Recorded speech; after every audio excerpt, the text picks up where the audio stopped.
Bom dia, amados irmãos. Vamos dar continuidade ao nosso devocional agora no livro de Gênesis ainda, capítulo 2, que diz o seguinte: Assim, pois, foram acabados os céus e a terra, e tudo o que neles há. E havendo Deus terminado no 7º dia a sua obra que tinha feito, descansou nesse dia de toda a obra que tinha feito. E Deus abençoou o 7º dia e o santificou, porque nele descansou de toda a obra que, como Criador, tinha feito. A formação do homem. Esta é a gênese dos céus e da terra quando foram criados, quando o Senhor Deus os criou. Não havia ainda nenhuma planta do campo na terra, pois ainda nenhuma erva do campo havia brotado. Porque o Senhor Deus não tinha feito chover sobre a terra, e também não havia ninguém para cultivar o solo, mas uma neblina subia da terra e regava toda a superfície do solo. Então, o Senhor Deus formou o homem do pó da terra e lhe soprou as narinas, o fôlego de vida, e o homem se tornou um ser vivente. E o Senhor Deus plantou um jardim no Éden, na direção do Oriente, e pôs nele o homem que havia formado. Do solo o Senhor Deus fez brotar todo tipo de árvores agradáveis à vista e boas para alimento. E também a árvore da vida no meio do jardim, e a árvore do conhecimento do bem e do mal. E um rio saía do Éden para regar o jardim, e de lá se dividia, repartindo-se em 4 braços. O nome do primeiro é Pison, que rodeia a terra de Havilá, onde há ouro. O ouro dessa terra é bom. Também se encontra lá o bidélio e a pedra de ônix. O nome do segundo rio é Gion, é o que rodeia a terra de Cuxi. O nome do terceiro rio é Tigre, e o que corre pelo leste da Assíria é o que corre pelo leste da Assíria. E o quarto rio é o Eufrates. O Senhor Deus tomou o homem e o colocou no jardim do Éden, para o cultivar e o guardar. E o Senhor Deus ordenou ao homem: de toda a árvore do jardim você pode comer livremente, mas da árvore do conhecimento do bem e do mal você não deve comer, porque no dia em que dela comer, você certamente morrerá. A formação da mulher. O Senhor Deus disse ainda: não é bom que o homem esteja só. Farei para ele uma auxiliadora, que seja semelhante a ele. Havendo, pois, o Senhor Deus formado da terra todos os animais do campo e todas as aves do céu, trouxe-os a Adão, para ver que nome lhes daria. E o nome que ele desse a todos os seres vivos, esse seria o nome deles. O homem deu nome a todos os animais domésticos, às aves dos céus e a todos os animais selvagens. Mas para o homem não se achava uma auxiliadora que fosse semelhante a ele. Então o Senhor Deus fez cair um pesado sono sobre o homem, e este adormeceu. Tirou-lhe uma das costelas e fechou o lugar com carne. E da costela que havia tirado do homem, o Senhor Deus formou uma mulher e a levou até ele. E o homem disse: esta, afinal, é osso dos meus ossos e carne da minha carne. Será chamada varoa, porque do varão foi tirada. Por isso, o homem deixa pai e mãe e se une à sua mulher, tornando-se os dois uma só carne. Ora, um e outro. O homem e a sua mulher estavam nus e não se envergonhavam. Como nós vimos na leitura do segundo livro de Gênesis, iniciou com o Deus criou o mundo e no 7º dia ele descansou. Deus, o Todo-Poderoso, descansou. E muitas vezes nós, seres humanos, vivemos ansiosos, trabalhando a todo momento, achando que as necessidades da vida são maiores, e nós muitas vezes não dedicamos um tempo para o Senhor, não dedicamos um dia para louvar e agradecer a Deus por tudo que Ele fez, um dia para desfrutar de tudo que Ele nos deu. Às vezes nós vivemos muito ansiosos com os nossos afazeres, e Deus vem com essa palavra e nos dá o exemplo de que nós não podemos ficar só ansiosos, trabalhando, mas nós temos que ter um dia para dedicar a Ele de adoração, de louvor, de agradecimento a Ele por tudo que Ele nos deu. Então Ele descansou no 7º dia e Ele santificou esse dia. Ele santificou. É um dia santo.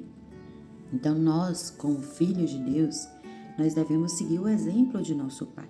Nós temos que tirar esse dia, esse sétimo dia, para nosso deleite, para desfrutar do que Deus nos deu, né? Para adorar ao Senhor por tudo que Ele fez por nós, por tudo que Ele nos deu, por toda a criação, né? Então, Deus nos deu esse exemplo. E Ele segue falando sobre a formação do homem e a formação da mulher, né? A do homem. Olha que diferença, olha que particularidade Ele teve conosco. Porque todas as outras criações Ele fez com a sua palavra. Mas nós, seres humanos, Ele moldou com suas mãos.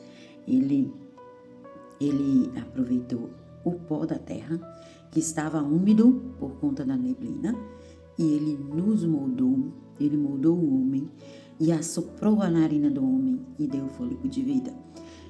E deu a responsabilidade a Adão de nomear todos os seres, os animais que havia na terra. Então, Adão teve essa responsabilidade.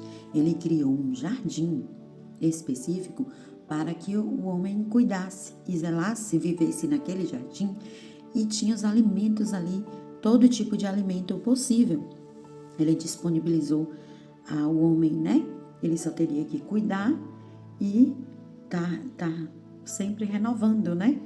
Aquilo, cultivando novamente. Mas deixou que ele comesse de todo o alimento, exceto da árvore do conhecimento do bem e do mal.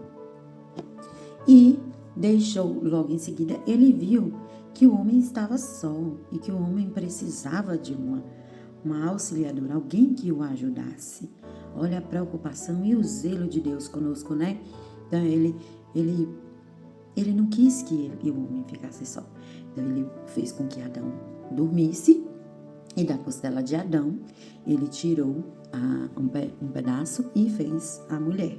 Porque não quer dizer nessa palavra que a mulher tenha que ser sempre mandada pelo homem. Não é isso. O que Deus diz é que a mulher é uma auxiliadora do homem. Ela é para ajudar, ela está lado a lado com o homem. Ele tirou um pedaço da costela, não foi das costas. Então, às vezes deturpam, né, a palavra, acham que porque a mulher foi feita do homem, que a mulher tem que ser extremamente submissa ao homem. É lógico que sim, nós temos que dentro da palavra do Senhor ter reverência, ter sabedoria e entender que Deus deu uma missão específica para cada. Deus deu a missão específica ao homem de governar, de liderar, mas Ele colocou a sua mulher como auxiliadora para ajudar nesse processo. Então, ela também entra nesse processo de liderança também e de governo. Lógico que os dois unidos, porque a palavra do Senhor também nos diz no segundo capítulo, né? Que se tornaram uma só carne. Não tem que haver divergências entre homem e mulher. É um ajudando o outro, porque nós percebemos que as características do homem é diferente da característica da mulher. E um completa o outro. Então, Deus ele fez justamente para que houvesse uma ajuda, um auxílio, e não uma questão de um manda e outro obedece. Não é nesse sentido, né? Mas nós devemos entender que a missão que Deus deu ao homem é uma, né? O homem ele é mais forte, então ele é mais robusto, ele está preparado com alguns desafios que demandam mais da natureza dele e nós outros desafios, né? O que nós vemos hoje no mundo, né, de hoje em dia, é que muitas vezes o homem tem deixado o seu papel e as mulheres estão assumindo esse papel deixado pelo homem, né? Hoje nós vemos muito isso. É porque a mulher é superior ao homem? Não é isso. A gente precisa entender que cada um tem sua importância, cada um tem seu papel, né? E nenhum deve estar tomando a frente do outro. Nós devemos respeitar essa diferença, né? Por isso hoje eu me deparo com muitas situações assim, onde tem mulheres que queixam, né? Às vezes Nossa, eu faço tudo dentro de casa, meu marido não faz nada, meu marido entregou tudo, assim, é tudo eu, tudo eu. Mas será que nós não tivemos uma parcela de culpa nessa situação? Será que não fomos nós que buscamos tanto a nossa independência e acabamos deixando o homem nesse comodismo? Né? Nesse sentido que eu estou tentando me expressar. Então, a gente precisa deixar o homem fazer o papel dele e nós auxiliarmos ele, ajudarmos eles, né? A Bíblia diz que o papel do homem é cuidar do lar, é levar o mantimento para o lar. A mulher, ela ajuda. Hoje nós vimos que os papéis estão se invertendo, as mulheres muitas vezes estão saindo para levar o mantimento para o lar e o homem se acomodando. Mas, volto a falar, será que não fomos nós que procuramos essa inversão? Será que não fomos nós que buscamos muito a nossa independência e começamos a deixar o papel do homem de lado e nos doamos além do que é para nós fazermos? Né? Se o seu marido não lhe ajuda, será que não cabe você orar e falar: Senhor, trabalha no coração do meu esposo para que ele venha assumir o seu papel? Não é brigar, não é cobrar, é ter sabedoria, é orar, porque a gente não pode estar cobrando, a gente tem que dialogar, entendeu? Então, assim, nós vimos aqui, no 2º capítulo, o descanso de Deus, né? Um exemplo que Ele nos deu de tirar um dia para santificá-lo, para adorá-lo, por tudo que Ele nos deu. E nós vimos também como foi o processo de formação do homem, um processo específico, um processo único que ele não fez com as outras coisas. Ele fez conosco de uma maneira especial, de uma maneira diferente, né? Então, mais um motivo para nós valorizarmos ao Senhor. E também nós vimos o projeto de Deus, a família, né? Deus fez o homem e a mulher. E Deus fez para que eles se tornassem uma só carne, né? Ele fez homem e mulher. Ele fez macho e fez fêmea nos animais. Hoje também nós vemos umas inversões de valores e de identidade, né? Pessoas que acham que estão no corpo errado, né? Que estão no corpo de mulher, mas são homem. Mas, assim, não seria interessante nós buscarmos de Deus essa força, essa transformação e valorizar que Deus nos fez dessa maneira? E se Ele te fez dessa maneira, será que não cabe a você buscar para agradar ao Senhor em rever os seus conceitos e aceitar da maneira que Deus lhe fez? Porque Ele lhe fez com uma missão que é diferente do outro, né? Mas uma completa a outra, uma ajuda o outro, entendeu? Então tem que haver